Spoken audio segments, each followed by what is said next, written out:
এই ঘটনাটি সেই সময়ের যখন প্রিয় নাবী হজরত মুহাম্মদ সাল্লাল্লাহু আলাইহি ওয়াসাল্লাম অত্যন্ত ছোট ছিলেন। একদিন আমিনা বেনতে ওয়াহাব তার প্রিয় পুত্র মুহাম্মদ সাল্লাল্লাহু আলাইহি ওয়াসাল্লামের পাশে বসেছিলেন। তিনি গভীর ভালোবাসায় আলতো হাতে তার চুলে বিলি কাটছিলেন। তার মুখে ছিল প্রশান্তি, কিন্তু হৃদয়ের গভীরে ছিল এক লুকানো ব্যথা। সেই মুহূর্তে ছোট্ট মোহাম্মদ সাল্লাল্লাহু আলাইহি ওয়াসাল্লাম নিষ্পাপভাবে জিজ্ঞেস করলেন, প্রিয় মা, আমার আব্বা কোথায়? এই প্রশ্ন শুনে আমিনা কয়েক মুহূর্তের জন্য চুপ হয়ে গেলেন। তারপর ধৈর্য ধরে হাসলেন, চোখ দুটো অশ্রুতে ভিজে উঠল এবং বললেন, বেটা, তোমার আব্বা অনেক দূরের সফরে চলে গেছেন। এমন এক জায়গায় গেছেন যেখান থেকে কেউ ফেরে না। তিনি তোমার রবের কাছে চলে গেছেন। এই কথাগুলো ছোট্ট মোহাম্মদ সাল্লাল্লাহু আলাইহি ওয়াসাল্লামের নিষ্পাপ হৃদয়ে গভীরভাবে গেঁথে গেল। তিনি অবাক চোখে মায়ের দিকে তাকালেন এবং আস্তে জিজ্ঞেস করলেন, মা, আব্বা কি অনেক দূরে চলে গেছেন? আমি কি কখনো তার সাথে দেখা করতে পারব না?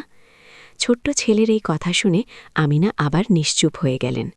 কিছুক্ষণ পর তিনি তাকে শক্ত করে জড়িয়ে ধরলেন এবং কোমলভাবে বললেন, বেটা, তোমার আব্বা আবদুল্লাহ ইবনে আব্দুল মুত্তালিব তোমার জন্মের আগেই ইন্তেকাল করেছেন। তার পবিত্র দেহ মদিনার মাটিতে শায়িত আছে। মুহাম্মদ সাল্লাল্লাহু আলাইহি ওয়াসাল্লাম চুপচাপ শুনলেন। তিনি তখনও অনেক ছোট, কিন্তু বুঝতে পারলেন যে তার আব্বা আর এই দুনিয়ায় নেই। হৃদয়ে একটি ইচ্ছে জেগে উঠল, যদি আব্বাকে একবার দেখতে পেতাম, যদি তার কবর জিয়ারত করে দোয়া করতে পারতাম। নিষ্পাপভাবে তিনি বললেন, মা, আমি আব্বার কাছে যেতে চাই। যেখানে তিনি শুয়ে আছেন সেই জায়গাটা দেখতে চাই।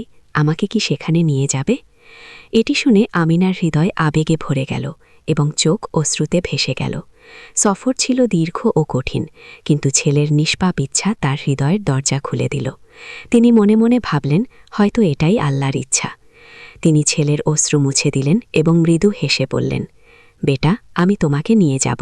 আমরা ইয়াসরিব মাদিনা যাব এবং তুমি আব্বার কবরের পাশে দাঁড়িয়ে তার জন্য দোয়া করতে পারবে। স্বামীর মৃত্যুর পর 6 বছর কেটে গিয়েছিল। আমিনা তাকে গভীরভাবে মিস করতেন। অনেক রাতে নীরবে কাঁদতেন এবং দোয়া করতেন, হে আল্লাহ, আমাকে একবার স্বামীর কবর জিয়ারতের সুযোগ দাও। অবশেষে একদিন তিনি মাদিনায় যাওয়ার সিদ্ধান্ত নিলেন। শ্বশুর আব্দুল মুত্তালিবের কাছে অনুমতি চাইলেন। তিনি রাজি হলেন এবং নিরাপদ যাত্রার জন্য দোয়া করলেন। শীঘ্রই যাত্রা শুরু হল। আমিনা তার সেবিকা উম্মে আইমান এবং প্রিয় পুত্র মোহাম্মদ সাল্লাল্লাহু আলাইহি ওয়াসাল্লামকে নিয়ে যাত্রা করলেন। উটের পিঠে চড়ে তারা মক্কা থেকে মাদিনার উদ্দেশ্যে রওনা হলেন। সেই সময় নবী সাল্লাল্লাহু আলাইহি ওয়াসাল্লামের বয়স মাত্র 6 বছর। মক্কা থেকে মাদিনার দূরত্ব ছিল অনেক দীর্ঘ ও কঠিন। কোনো জনবসতি ছাড়া শূন্য মরুভূমির মধ্য দিয়ে যেতে অনেক দিন লাগল। তবুও ছোট্ট কাফেলাটি ধীরে ধীরে এগিয়ে চলল। 10 দিন পর অবশেষে তারা মাদিনায় পৌঁছালেন। আমিনা মাকে দেখে নিজেকে সামলাতে পারলেন না। তাকে জড়িয়ে ধরে গভীরভাবে কাঁদলেন। তার অশ্রু হৃদয়ের কষ্টকে প্রকাশ করছিল। মা তাকে সান্ত্বনা দিলেন এবং ধৈর্যের জন্য দোয়া করলেন। নানি নাতি মোহাম্মদ সাল্লাল্লাহু আলাইহি ওয়াসাল্লামকে দেখে আনন্দে মুখ উজ্জ্বল হয়ে উঠল। তিনি বারবার বলতে লাগলেন, আমার নাতিকে দেখো, আল্লাহ তাকে কত সুন্দর ও নুরানি চেহারা দিয়েছেন। কয়েকদিন পর আমিনা স্বামী আবদুল্লাহর কবর জিয়ারতে গেলেন। কবরের পাশে চুপচাপ বসে রইলেন, হৃদয় শোকে ভারী।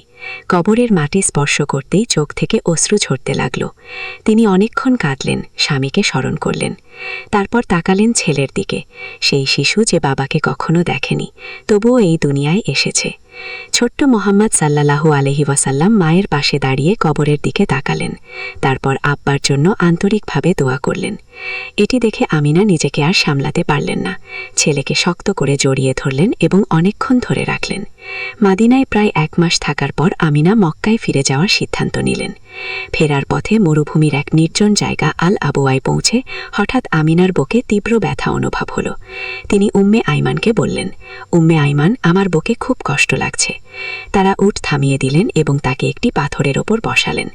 ব্যথা আরও তীব্র হতে লাগল। মনে হচ্ছিল স্বামীর শোক আর সফরের ক্লান্তি তার শরীরকে দুর্বল করে দিয়েছে। ছোট্ট মোহাম্মদ সাল্লাল্লাহু আলাইহি ওয়াসাল্লাম চোখে অশ্রু নিয়ে মায়ের পাশে দাঁড়িয়ে রইলেন। মাকে কষ্টে দেখে তার মনে ভয় ধরে গেল। আমিনা বুঝতে পারলেন তার সময় ঘনিয়ে আসছে। বারবার 6 বছরের ছেলের দিকে তাকালেন। শক্তি সংগ্রহ করে ছেলের মাথায় হাত রেখে আস্তে বললেন,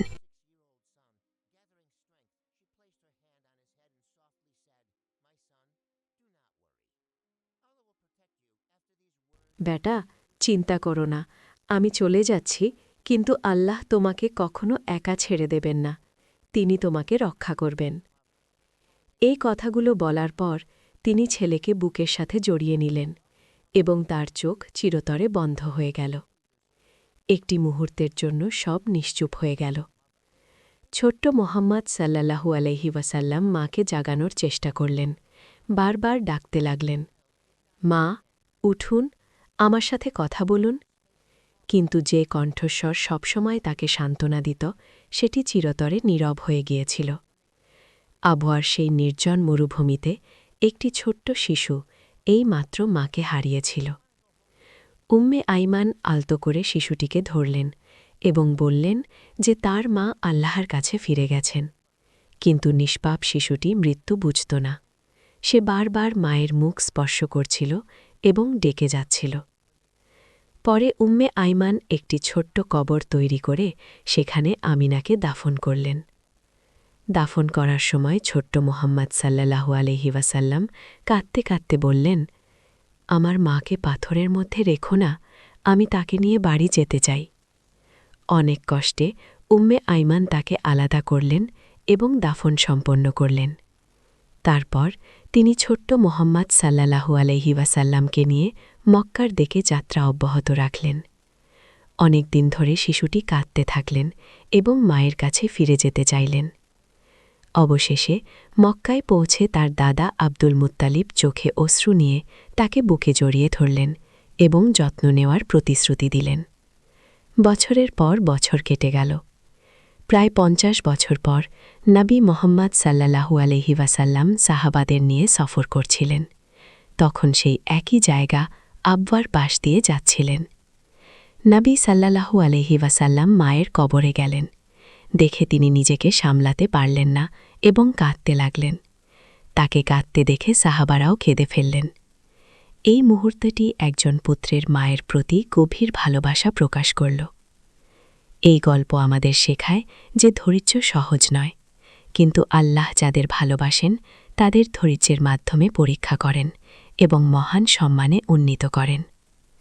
আল্লাহ আমাদের নবী মোহাম্মদ সাল্লাল্লাহু আলাইহি ওয়াসাল্লামের পথ ও শিক্ষা অনুসরণ করার তৌফিক দান করুন। আমিন।